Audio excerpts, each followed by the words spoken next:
A Bíblia diz que Deus, o Pai, é santo. Mas a Bíblia também diz que Jesus é santo. Em 1 de Pedro, no capítulo 1, no versículo 15 e versículo 16, Jesus é santo. A Bíblia diz que Deus, o Pai, é Rei dos reis e Senhor dos senhores. Mas a Bíblia também diz que Jesus é Rei dos reis. Em Apocalipse 19, verso 16, a Bíblia diz no Antigo Testamento que o Deus Pai, ele é o Alfa e o Ômega, o primeiro e o último. Isaías 48, verso 12, Isaías 44, verso 6. Mas no Novo Testamento, a Bíblia também diz que Jesus é Alfa e Ômega. Em Apocalipse capítulo 1, versículo 17 e 18, e no Apocalipse 2, verso 8, a Bíblia diz que Jesus é o Alfa e o Ômega, que Jesus é o primeiro e Jesus é o último. Então nós vemos aqui que atributos que Deus, o Pai, tem, Jesus tem. Nós não vemos nenhum anjo, nenhum outro ser celestial com esse atributo. Os atributos da pessoa do Pai, o Filho, o seu Filho Jesus Cristo, também é visto dentro das Escrituras com esse mesmo atributo. Por exemplo, a Bíblia diz que Deus é imutável. No capítulo 3 de Malaquias, no versículo 6, diz que o Senhor não muda. Mas a Bíblia também vai dizer, em Hebreus capítulo 13, versículo 18, que Jesus também é o mesmo, ontem, hoje e amanhã e será eternamente. Jesus também é imutável. A Bíblia diz, queridos, que o Jeová, que é o Pai, que é o Deus Pai, ele é o Criador de todas as coisas.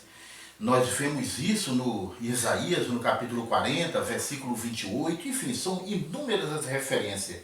Mas também nós vemos no Novo Testamento esse mesmo atributo que o Antigo Testamento nos dá ao Pai como Criador de todas as coisas. No Novo Testamento nós também vemos esse atributo para seu Filho Jesus. Pois em Colossenses, na carta aos Colossenses, no capítulo 1, verso 15 a 17, diz que Jesus é o Criador de todas as coisas, e também das coisas visíveis e invisíveis. Jesus é o Criador de todas as coisas. Eu quero até fazer lembrança aqui do texto lá de Isaías, o capítulo 9 de Isaías, no versículo 6, a última parte do texto, que diz que Jesus é Deus forte, Pai da eternidade, Príncipe da paz. Em outras palavras, o texto está me dando uma informação de que a eternidade só existe porque Cristo existiu primeiro do que ela. Ele é o Criador da eternidade. Eu pergunto para os irmãos, para os ouvintes, pense conosco, olhe para o texto bíblico, olhe para a palavra de Deus. Vamos raciocinar dentro dessa palavra. Quem é essa pessoa que a Bíblia chama de o Pai da eternidade? Você para pensar, veja que essa pessoa ela não é qualquer pessoa. Ela não é simplesmente um homem, porque o início desse versículo, do capítulo 9, o versículo 6, o início desse versículo, ele diz: um menino nasceu, mas ele não era somente um menino, um filho se nos deu e sobre ele está todo o poder. Todo poder. Em outras versões diz: o governo está sobre os seus ombros. Nessa minha versão diz: todo o poder está sobre ele. E ele é maravilhoso, ele é conselheiro, ele é Deus forte, Pai da eternidade e Príncipe da paz. Eu digo para os ouvintes, eu digo para os irmãos, como que eu posso apresentar uma pessoa que a Bíblia chama ele de Deus e que a Bíblia chama ele de o Pai da eternidade. Ele é unânime, porque vemos que os atributos do Pai, esse Filho, que se chama Jesus Cristo, tem os atributos do Pai. Por exemplo, um outro atributo de Deus no Antigo Testamento, em Jeremias, no capítulo 23, versículo 6, E Jeremias 33, verso 16, vai dizer que Deus, o Senhor, é a nossa justiça. Isaías diz que Deus, o Senhor, é a nossa justiça. Mas, no Novo Testamento, no capítulo 10, e da carta aos Romanos, no versículo 4, diz que Jesus é a nossa justiça. No capítulo 4, ainda no versículo 25 de Romanos, diz que Jesus é a nossa justiça. Deus é a nossa justiça, mas Jesus é a nossa justiça. O mesmo atributo que o Pai tem como aquele que é a nossa justiça, Jesus também tem como nossa justiça. Deus é o Redentor. A Bíblia diz isso no Antigo Testamento, Isaías 54, versículo 8. Diz que Deus é o Redentor. O Deus Pai é o nosso Redentor. Mas a Bíblia também diz em 1 Timóteo, no capítulo 2, no versículo 6, que Jesus é o Redentor. No versículo 1, no capítulo 1, verso 7 de Efésios, diz que Jesus é o nosso Redentor. E ainda em Colossenses, no capítulo 1, no versículo 14, diz que Ele é o nosso Redentor. Então, amigos do canal, nós temos mostrado aos irmãos, aos ouvintes, aos leitores da Palavra de Deus, que há realmente uma necessidade de conhecermos a Palavra de uma forma sistemática. Não vamos nos deixar levar por textos isolados. Vamos seguir um próprio conselho bíblico, que disse que é comparando uma coisa com a outra que chegamos à causa. Nós chegamos a esta causa, a esta razão de que Jesus também possui o mesmo atributo do Pai. Por que chegamos a essa razão? Porque a Bíblia nos dá esse entendimento. Vamos comparar uma coisa com a outra. Isaías diz no capítulo 28, no versículo 10, que é mandamento sobre mandamento e mais mandamento. É regra sobre regras e mais regras. É preceito sobre preceitos e mais preceitos. Mas ele conclui dizendo assim, mas é um pouquinho aqui e um pouquinho ali. Não está tudo somente no Antigo Testamento. Eu não posso pegar somente as referências do Antigo Testamento que mostra o Deus Pai como onisciente e dizer, não, é só Ele que é onisciente. Não, um pouquinho está no Antigo Testamento, mas o outro pouquinho está no Novo Testamento. Todas as vezes que estudamos a Palavra de Deus, temos que conciliar uma coisa com a outra. Existem pessoas que são especialistas em interpretar texto fora do seu contexto. Mas nós não. Nós aprendemos com a própria Bíblia de que é preciso comparar uma coisa com a outra. Para todo texto existe um contexto. Por exemplo, contexto, o que é texto? Bom, texto é qualquer passagem bíblica que você lê naquele momento. Não importa qual seja o livro da Bíblia. Você abriu o livro, abriu a Bíblia, não importa qual seja o livro, se seja no Antigo, se seja no Novo Testamento, você abriu no capítulo 10, eu vou ler o versículo 1, esse é o texto. É a passagem que você escolheu ler naquela hora. O texto é toda a passagem bíblica que você escolhe ler naquele momento. Você abriu e decidiu que vai ler o versículo 1, esse é o texto. Não, eu vou ler o verso 5. Então o texto é o verso 5. Agora, o contexto são todos os elementos que vão servir para explicar o texto. São todos os elementos que vão te dar uma condição de interpretar o texto sem fugir de dentro da Bíblia. Essa é a única forma correta de se interpretar um texto bíblico. É com o contexto. E existe alguns tipos de contexto. Primeiro, o primeiro contexto que temos conhecimento é o contexto imediato. Esse contexto, ele pode estar antes do texto, ele pode estar dentro do próprio texto e ele pode estar depois do texto. Esse é o contexto imediato.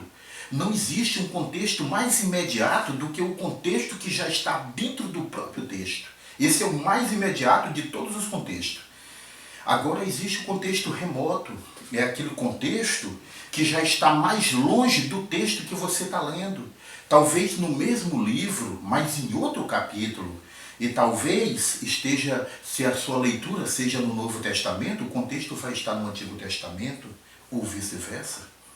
Esse é o contexto remoto. Mas existe um outro contexto que nós também temos que considerar muito. É o contexto que é chamado de contexto geral das Escrituras. O que é o contexto geral das Escrituras? Por exemplo, o que a Bíblia diz sobre determinado assunto de Gênesis a Apocalipse. O que a Bíblia diz sobre um assunto que vai de Gênesis a Apocalipse? Esse é o contexto geral das Escrituras. Dentro, não é somente o contexto imediato, nem somente o contexto remoto, mas o contexto geral das Escrituras. Quando nós temos esse conhecimento, nós não nos deixamos levar, nós não vamos interpretar o texto fora do contexto, não vamos se isolar dentro de um texto e levar o texto, forçar o texto a dizer uma coisa que o texto não está dizendo. Querer que o texto dê o ensino que o texto não está dando. Isso é interpretar texto fora do contexto. Isso é se isolar no texto e criar uma doutrina. Isso é errado, muito errado. Então, aqui nós encerramos essa parte sobre a natureza humana e divina de Jesus. As duas naturezas de Jesus, a humana e a divina. Por que que nós cremos que Jesus também é Deus? Porque Jesus como homem não precisa ser discutido, não precisa ser debatido. Todos concordam que Jesus veio como homem, mas como Deus, aí já requer um conhecimento melhor, uma profundidade melhor nas Escrituras. Amém? Eu quero agradecer aos ouvintes, também quero dizer aos ouvintes do canal que no Brasil existe no Brasil, precisamente no estado do Maranhão, um grupo que é presidido pelo pastor Francisco dos Santos. Em uma cidade do Maranhão, o pastor Francisco dos Santos, ele preside um grupo de estudantes da Bíblia, que o grupo tem por nome de UPENFEC. UPENFEC, que seria União de Pesquisadores em Missão da Fé Cristã. Existem pessoas, irmãos, que estão preocupados, que estão voltados para esse lado da defesa da fé. Está entendendo? Nós aceitamos Jesus e agora nós precisamos conhecer a Jesus, conhecer ao nosso Deus, quem Ele realmente é. Nós não podemos somente aceitar e deixar de lado. Eu me lembro que o apóstolo Paulo diz a Timóteo, lá no capítulo 2 de 1 Timóteo, se não me falha, ele diz assim, a partir do verso 3, porque isto é bom e aceitável ao Senhor, que todo homem seja salvo e chegue ao conhecimento da verdade. Não importa só aceitar Jesus, não importa somente ser salvo. É isso que o apóstolo Paulo está ensinando a Timóteo. Mas é importante que você conheça aquele que tem a capacidade para te salvar, aquele que já te salvou. Porque Timóteo, ele aprende com o apóstolo Paulo que a respeito das doutrinas, dos ensinos, que se Timóteo fizer assim, né, ensinando a sã doutrina, ele vai salvar tanto a ele mesmo como aqueles que o ouvem. Isso é muito importante. É muito importante nós termos um evangelho saudável, porque somente o evangelho, o verdadeiro evangelho, pode ser chamado de boas novas. O apóstolo Paulo, na primeira carta, em Gálatas, o apóstolo Paulo, na carta aos Gálatas, ele disse, né, no versículo 8, né, do capítulo 1, ainda que nós mesmos, ou um anjo vindo do céu pregue um evangelho que vá além daquilo que nós já temos pregado, seja anátema. O apóstolo Paulo estava dizendo, olha, hoje eu tenho entregado essa palavra para vocês, mas se amanhã ou depois eu voltar aqui e contradizer o que eu estou ensinando hoje, que eu seja anátema. E ele disse, nem que seja um anjo vindo do céu. nem que venha um anjo do céu e pregue um evangelho aqui que contradiga o que eu preguei, que esse anjo, com esse ensino, seja anátema, seja maldito. E ele repete isso no versículo 9. Então nós precisamos, né, nós precisamos fazer como está escrito lá pelo profeta Amós. Nós precisamos estar preparados. Amós capítulo 4 e versículo 12. Prepara-te para te encontrares com o Senhor teu Deus. Precisamos estar preparados. E Jesus disse que o preparo é a própria Escritura. Examinai as Escrituras, porque são elas que testificam de mim, e vós cuidais ter nelas a vida eterna. É esse o tipo de ensino que a UPENFEC no Brasil, no estado do Maranhão, que é liderada, presidida pelo pastor Francisco dos Santos, é a parte que esta escola é voltada para o ensino sistemático, um ensino que leva você a conhecer verdadeiramente a Bíblia como ela é. Amém? Com todos os seus textos e contexto na tua essência. Amém? Eu quero dizer aos irmãos que toda honra seja dada ao nosso Senhor e Salvador Jesus Cristo. Amém? Deus abençoe a todos em nome de Jesus.